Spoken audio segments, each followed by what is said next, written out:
wabarakatuh.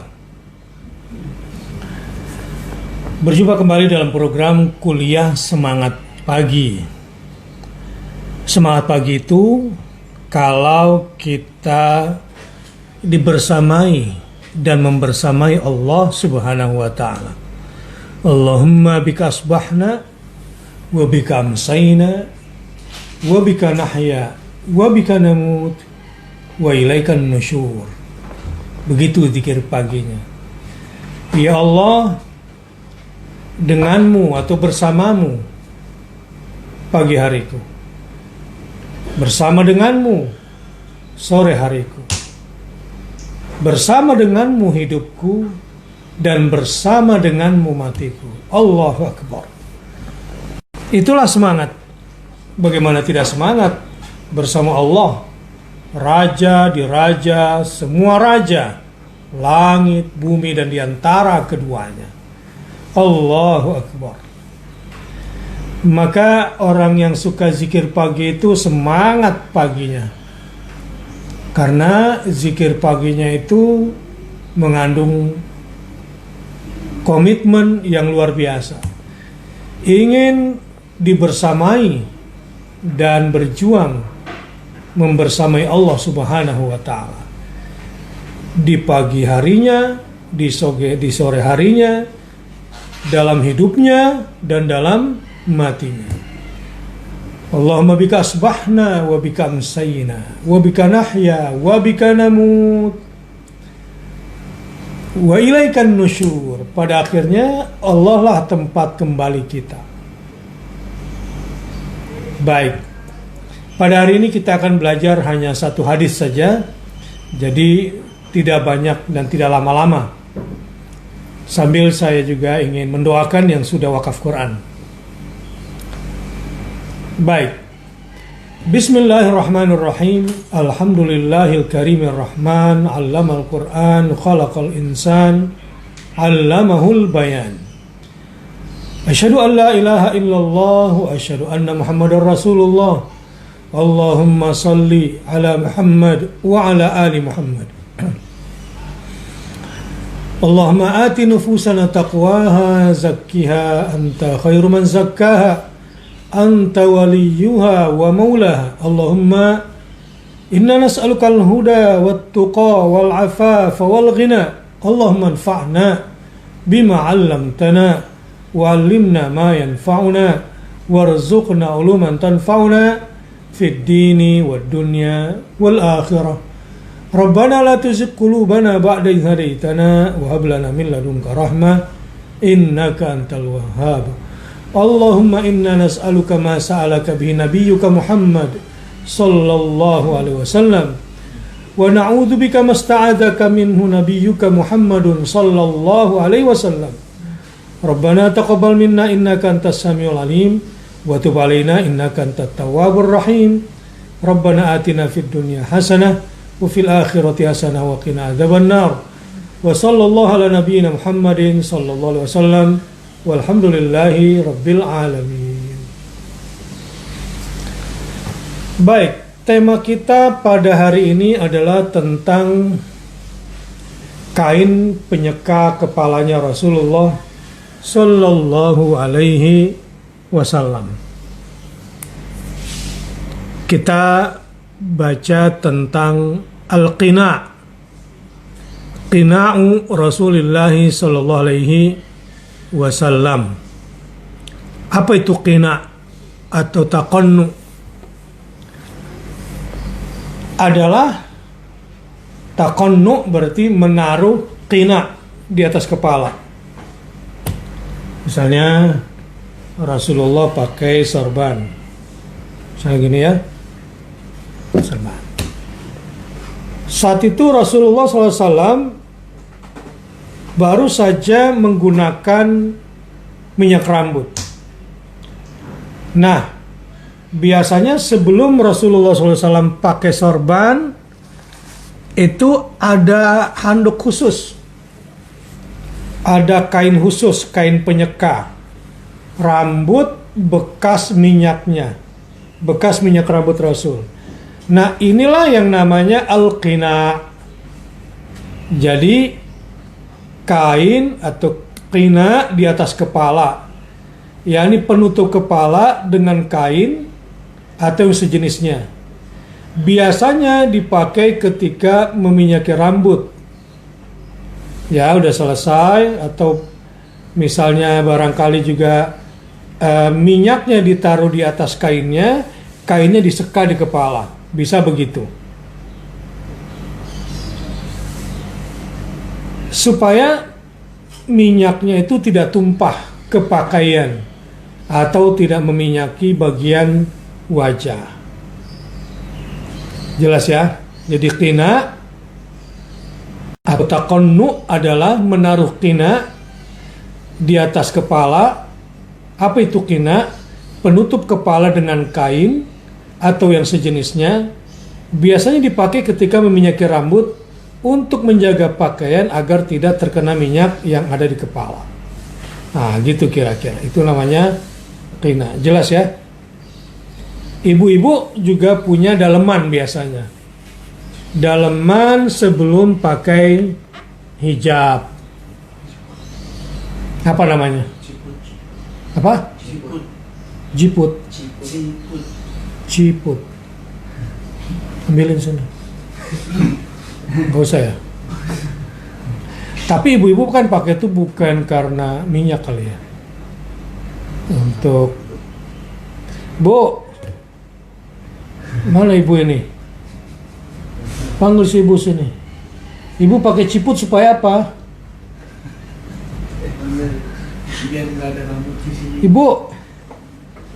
Ibu kalau pakai ciput tujuannya apa sih? Supaya rambut depannya nggak beleweran gitu ya. Mana ibu-ibunya nih? Hai ibu, payah nih diminta tolong, susah banget. Ada ciput nggak di situ? Biasanya pakai ciput buat apa perempuan? Hah? Nutupin rambut. Coba lihat sini. Bawa sini saya. Oh, kalau ibu-ibu ginian ya. Keren banget ciputnya, masih baru. Oh ini, sini kamu saya pakein. Kamu laki-laki ya. Gini ya kalau perempuan gini. Ya. Perempuan pakai ini, dipakai di kepalanya untuk merapikan rambut ya, supaya tidak ambiar.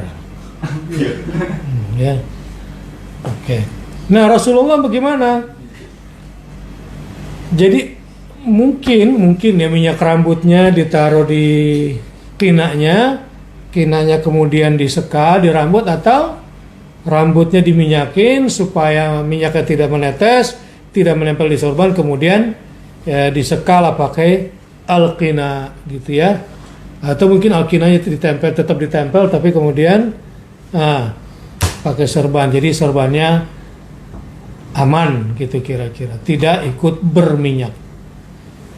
Sudah cukup lah ya keterangannya. Selanjutnya, mana istri saya suruh ngomong sini sebentar. Kabur dia, disuruh berikan keterangan ciput itu. Baik, kita baca hadis yang pertama. Bismillahirrahmanirrahim.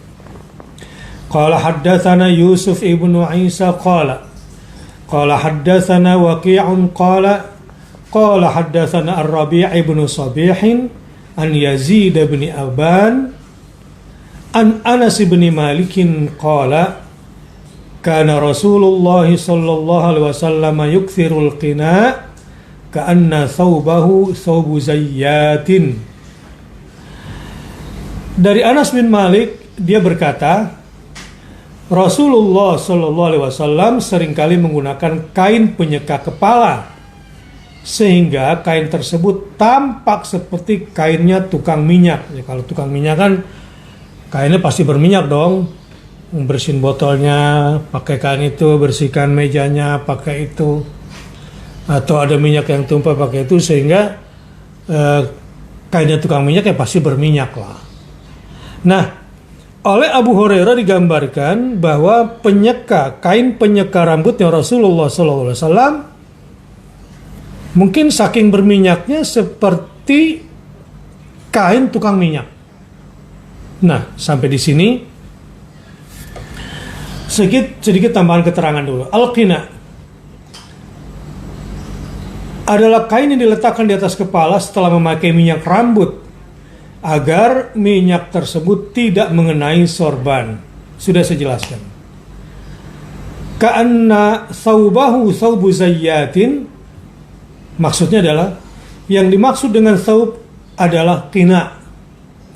Jadi karena thawbahu thawba zayyat, seakan-akan pakaian Rasul itu adalah pakaian tukang minyak. Nah, yang disebut pakaian di sini adalah al-qina bilain. Jadi yang dimaksud thawb di sini adalah al-qina, sehingga tidak menyelisih keterangan bahwa Nabi SAW adalah orang yang paling bersih pakaiannya, sebagaimana yang diriwayatkan oleh Sahih Bukhari dari Aisyah radhiyallahu anha. Ya, ada riwayat begini tentang bersihnya pakaian Rasulullah sallallahu alaihi wasallam. Fa bainama nahnu yawman julusun fi baiti Abi Bakrin fi nahri dhahira qala qailun li Abi Bakar hadha Rasulullah sallallahu alaihi wasallam mutaqanni'an fi sa'atin lam yakun ya'tina fiha. Pada suatu hari di tengah siang ketika kami sedang duduk di rumah Abu Bakar, tiba-tiba ada orang yang berkata kepada Abu Bakar, ini ada Rasulullah SAW sedang memakai kain penyeka rambut pada saat beliau tidak mendatangi kami. Nah, jadi digambarkan bahwa ada orang yang melihat ketika Rasulullah SAW sedang tidak mendatangi para sahabatnya, Rasulullah sedang menyeka rambutnya pakai qina. Ibnu Qayyim dalam kitab Zadul Ma'ad berkata, yang dilakukan Rasulullah SAW ini karena satu kebutuhan dan bukan menjadi kebiasaannya terus seperti itu. Nah, sekarang apa nih pencerahannya, manfaatnya? Yang pertama, Rasulullah SAW sangat concern dengan perawatan, diantaranya adalah perawatan rambutnya. Nah, ini kita akan bahas lebih dalam nanti rambutnya Rasulullah SAW di bab khusus. Ya, kalau saya tidak salah kita juga pernah bahas itu, rambutnya Rasulullah SAW. Jadi perawatan, jadi nggak kering, nggak kusam, dirawat rambutnya. Pakai apa? Pakai dihen. Ya, pakai minyak rambut. Gitu. Itu satu, bahwa Rasulullah adalah orang yang juga merawat ciptaan Allah pada tubuhnya, diantaranya adalah rambutnya. Tentu dalam hal ini bukan sekedar keindahan ya, tapi betul-betul kesehatan dan kerapihan. Dan ini bagian daripada husnul khuluq, akhlak yang mulia. Poin kedua yang bisa kita ambil dari hadis ini, al-qina, kain penyeka rambut, bahwa Rasulullah itu orang yang sangat tertib. Ia menggunakan sesuatu pada tempatnya. Di antaranya punya al-qina. Dan ia melengkapi kebutuhan diri itu secara serius. Karena ini terkait dengan attitude, tentang sikap seseorang, bagaimana cara mensyukuri nikmat yang Allah berikan berupa organ tubuh ini, dan apa yang harus diberikan kepadanya sebagai haknya. Nah, diantaranya adalah kain penyeka rambut. Karena Rasulullah SAW juga orang yang sangat menjaga kebersihan sorbannya. Pakai sorban, tapi sorbannya banyak petanya. Petanya kuning semua. Ini mah mempermalukan agama namanya. Ada lagi pakai sorban, saking jarang dicucinya, bagian sini kuning semua pecinya. Misalnya peci putih nih, ya, ada peci putih begini. Sebetulnya bagus warna putihnya, tapi gara-gara malas nyuci udah bau topinya, pecinya. Ininya nih orange sudah di pinggirannya nih. Ya, orange semua udah saking jarang dicuci. Bahkan petanya naik ke atas sedikit itu. Peta Palestina jadi agak-agak lancip ke atas. Ini jorok namanya. Ya. Jadi Rasulullah SAW orang yang sangat bersih pakaiannya. Begitu juga kerah, ya, kerah daripada pakaian ini. Ini diperhatikan. Jangan sampai banyak pulau-pulau juga di kerah-kerah sini. Rasulullah SAW sangat memperhatikan kebersihannya.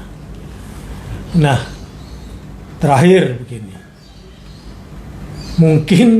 Mungkin nih tak seorang pun di antara kita termasuk saya nih belum punya penyeka rambut khusus. Karena kadang-kadang pakai tisu aja barangkali ngelap kepala atau handuk habis mandi. Setidaknya apa yang pernah dilakukan oleh Rasulullah, lakukanlah walau sekali. Sebagai bentuk sunnah atau ta'assiyan. Ittiba'an li sunnatihi atau ta'assiyan li fi'lihi. Apa tuh artinya? Saya juga nggak paham. Paling tidak sebagai umat Muhammad sallallahu alaihi wasallam pernah minimal sekali nggak apa-apa. Jadi yang malas pakai minyak rambut, pakai dong minyak rambut seperti Rasul. Yang minyak rambutnya kelebihan supaya nggak mengotori pakaian sholatnya, ya harus ada penyeka rambut sendiri. Ya minimal tisu lah, kira-kira begitu. Yang kalau mau sekali ganti. Nah inilah pesan terkait dengan sunnah al-qina. Bagaimana caranya kita tetap konsisten mengikuti sunnah Nabi Shallallahu Alaihi Wasallam meskipun bukan budaya kita. Tetapi karena ini sunnah dan dilakukan oleh Rasul, pasti banyak kebaikannya. Dan jika kita melakukan itu karena ittiba kepada Rasul menjadi ibadah, atau karena suka aja karena Rasul menyukainya, ngefans gitu kira-kira, ya itu juga insya Allah naik nanti menjadi pecinta Rasulullah yang akan mendapatkan syafaatnya Rasulullah Sallallahu Alaihi Wasallam. Masya Allah. Tadi usai tilawah Quran, saya berdoa khusus untuk waqifin Al-Quran. Dan saya berdoa khusus untuk mohon kepada Allah agar hajatnya orang-orang wakaf Quran disampaikan oleh Allah. Lima yuhibbu ya wa yardah. Saya minta kepada Allah, ya Allah, sampaikanlah semua hajat orang-orang yang wakaf Quran jika itu sesuai dengan keridhaan-Mu ya Allah, dan mendatangkan cinta-Mu pada mereka. Sampaikanlah ya Allah. Tapi terus terang saya jadi berpikir betapa hebatnya Abu Darda setiap malam itu dalam doanya menyebut sampai ribuan nama orang yang didoakan. Nah, di antara orang-orang yang wakaf Quran ini, Masya Allah, saya bangga semakin banyak nama yang ditulis, semakin banyak hajat yang ditulisnya karena Allah, maka akan semakin bagus, penuh pengharapan. Misalnya di sini saya sebut namanya, ada Tanti Fitria, ada Vini Ali, ada Ummu Ana, ada Fitria Nur Hikmah. Saya senang sekali dan saya baca satu-satu, panjang sekali hajat-hajatnya. Ya kadang saya respect dengan orang-orang yang menuliskan ini, dan sengaja saya tidak bacakan hajatnya supaya menjadi rahasia dia dengan Allah, dan semoga Allah berikan kepadanya jika itu memang Allah meridhoi dan mendatangkan cintanya. Yang kemarin ada Nirmala Naqsyabandi, ada Ida Ayu Marini, ada Ratna Nur Firdaus, ada Ibu Ria, ada Arin,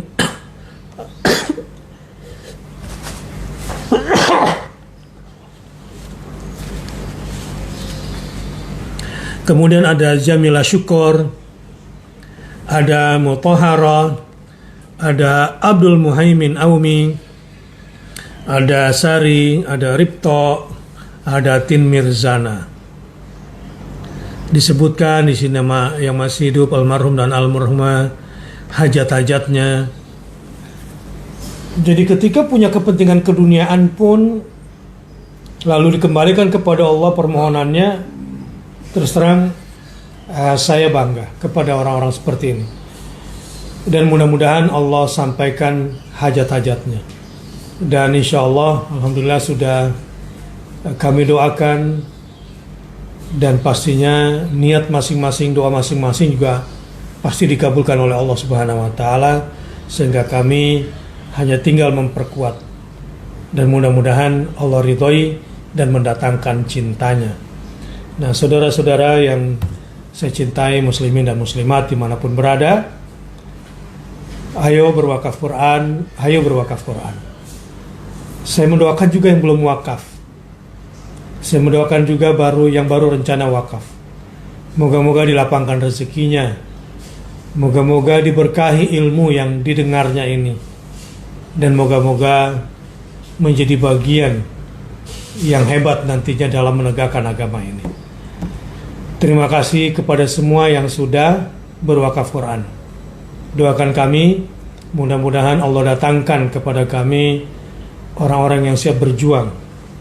Memang